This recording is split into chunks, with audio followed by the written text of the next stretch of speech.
Do you see this angelic light shining down on me? It's really nice. It's very nice. Really pretty. Yeah, I feel like there's something cool going on here. Well, and I love how too we go from not posting anything for a month to now recording Rapid fire. 3 videos. So hence why we're still in the same tops. We're just recording content here in the car. We had a lot to get out of our brains. So the last video we shot, we talked about being in a stalemate, a dual market, if you will. And we've talked about this before, but I wanted to just kind of circle back to it and reiterate, because we kind of thought we wouldn't maybe have to have this conversation again once the interest rates came down, but we're still here. And the point is having the proper expectations. So years ago, when we bought our first house, when I bought my first house, my husband and I in Chandler, as first-time home buyers, we were able to afford that. The prices were low, the interest rates were low, and you were still scared shitless. You almost didn't pull the trigger. It was at the, I'll be real candid with you. So the tippity top of our budget, yeah, at $150,000. 4-bed, private pool, like nice house. And I remember sitting in the living room with no furniture, thinking, I'm going to have to file bankruptcy to buy furniture for this house. But we were in our early 20s, just married, and it was, you know, our first big kid purchase. But my point is that first-time home buyers and people starting out and people with entry-level jobs, just getting out of college, you are not meant to buy a $700,000 house in Gilbert. That's not how life works.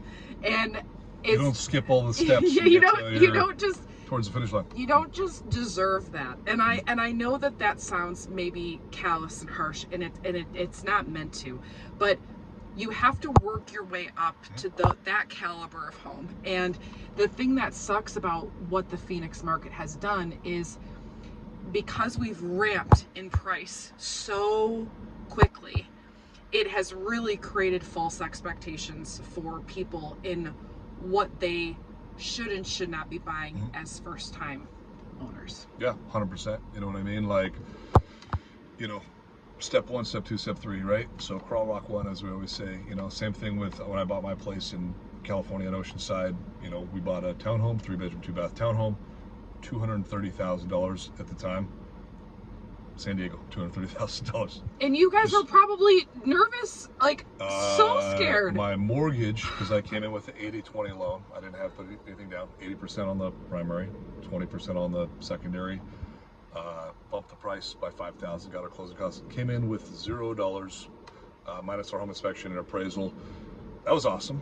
The not awesome part was my mortgage payment was literally double what my rent payment was. I mean, granted, it was for a 1-bedroom, you know, apartment, but I mean, it was a scary time, to Ashley's point. You know what I mean? I'm like, holy crap, how are we going to pay for this?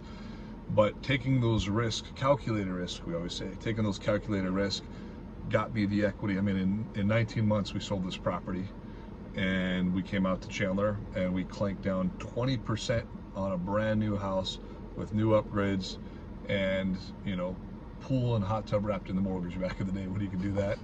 Wouldn't it be nice? Yeah, it would be super nice. You know, but that afforded that opportunity. And then getting in and refinancing when the rates dropped afforded me the opportunity to retain that property, keep it as a rental property, buy our next property. It snowballed you so guys on and so to forth. real estate success. But, I mean, it set you guys up for sure. Had we not taken that risk, that jump, that big scary thing that, you know, we try to, you know, talk our clients, you know, off the ledge on, and just say, look, you don't want to overextend yourself. You don't want to be like, we're like, okay, I regret this, or I want to sell this, or, you know, I can't go out to, you know, Olive Garden on Friday nights. You know what I mean? Like, you can eat pasta?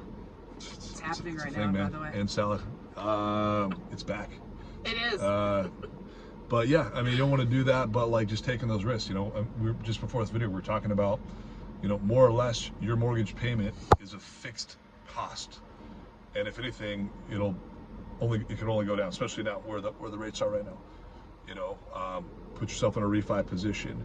You're locked in for 30 years on whatever that payment is. You know, the only variable is nominal increases on, you know, tax, HOA, insurance, which is, you know, call it keeping up with inflation. Aside from that, that payment's fixed.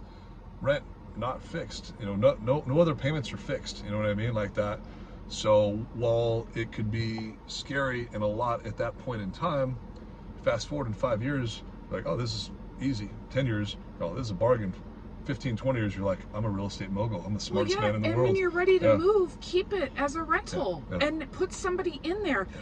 And to your point too about your mortgage payment Yep. never changing or only going down in the event you refinance, rent goes up. I mean, we may have little dips here and there, Right. but if you look at the longevity of rent, Yeah. trajectory, not longevity, same I know difference. what You you're get. talking about.